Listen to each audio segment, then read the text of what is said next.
В нощта на 7 септември завесата между видимото и невидимото става по-тънка от всякога.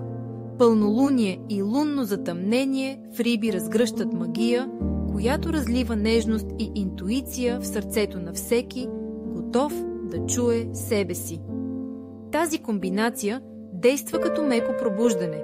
Стават ясни онези мечти, които досега си държал скрити, а емоции, които си оставил на заден план, изплуват, за да бъдат приети.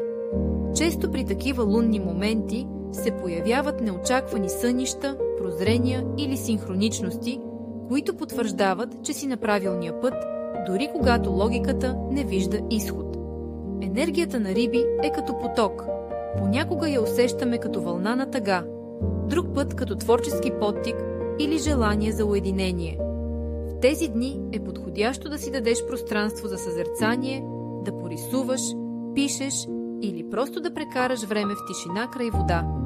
Може би ще разпознаеш стар модел или ще простиш на себе си за нещо, което доскоро си държал здраво. Когато се оставим на течението и се доверим на вътрешните знаци, животът ни носи към нови брегове. Какво усещане се събужда от теб, когато си позволиш да се потопиш в мекотата на този мистичен лунен момент? Благодаря ти за отделеното време и ще ми е радост да се абонираш, за да споделяме още. С топлина, Зорница Сребрева.